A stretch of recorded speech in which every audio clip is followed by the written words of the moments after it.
Hi guys! This is Summer Susie. Welcome to my channel! Ngayon guys, gagawa tayo ng parang merienda na pwede na ring ulam. Alam nyo ba guys kung ano to guys? So guys, nakikita nyo ba ito guys? Dumpling wrapper, of course. Kaya alam nyo na kung anong gagawin ko ngayon o lulutuin. So gagawa lang naman ako guys ng beef dumpling. So napaka-easy lang nito guys. Actually, this is my first time to make this dumpling. So ito try ko guys, sana perfect to. So ito yung mga ingredients guys.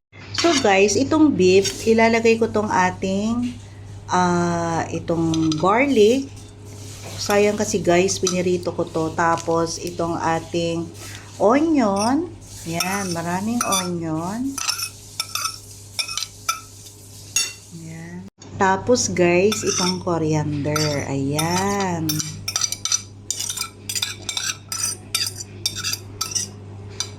And then, itong ating green onion. Okay? So, yan lang yung mga ingredients guys.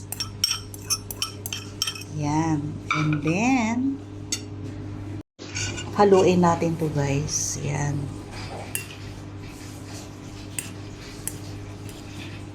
Hindi pala kasya. Ilipat natin guys.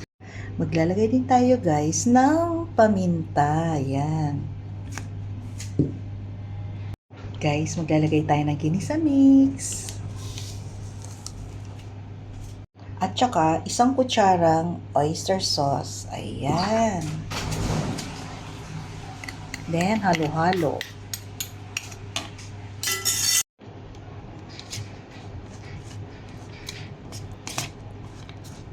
Maglalagay din tayo guys ng isang kutsarang asukal. Pangpabalanse. Ayan. Then, halo-halo. Then guys, maglalagay tayo ng isang 1 egg. Ayan. Ay, ano ba yan?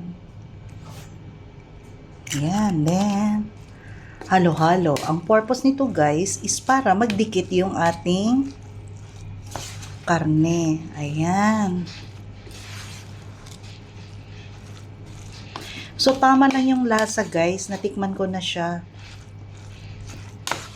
Medyo napaanghang lang konti kasi naparami yung ating paminta.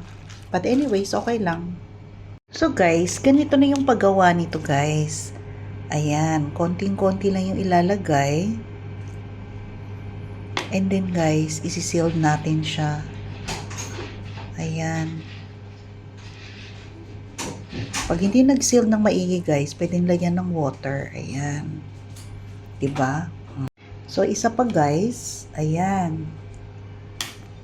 And then, isi-seal natin.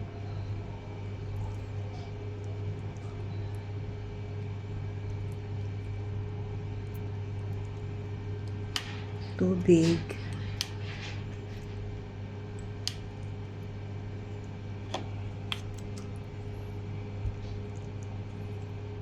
Ayan.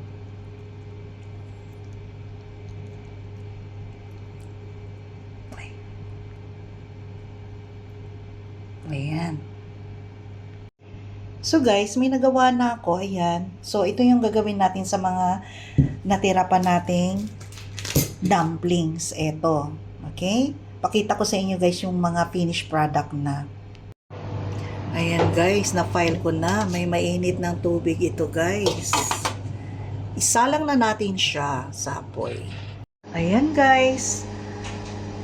After 30 minutes guys, luto na yung ating dumplings. So guys, eto na yung dumplings natin. So luto na siya guys. Tanggalin na natin isa-isa. Dali guys siya. Ayan. Ayan, luto na siya.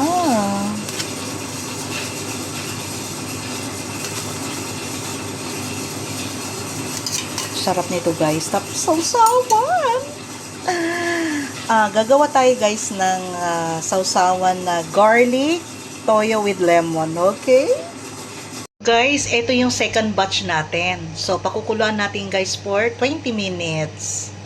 Guys, gawa tayo ng sauce. So, ito guys, ito yung honey. Tapos maglalagay ako ng lemon. Ito, kalahati lang. So, squeeze lang natin guys. Ganyan. Para makuha talaga guys yung juice. Ayan. And then, haluin natin.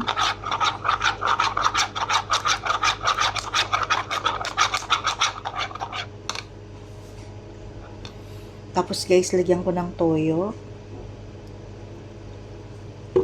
Ayan. So guys, ito na yung ating beef dumplings. Oh, di ba guys? May sausawan na tayo. Toyo, honey, tapos lemon. O, di ba? Wala na siyang anghang guys. So tama lang yan kasi maanghang-anghang yung ating dumplings. So guys, ano pang hinihintay nyo guys? Gayahin nyo tong ating recipe. O diba, puti na lang guys, perfect siya. So guys, don't forget to like and subscribe my YouTube channel, Summer Susie. Bye guys, see you in my next vlog. Bye!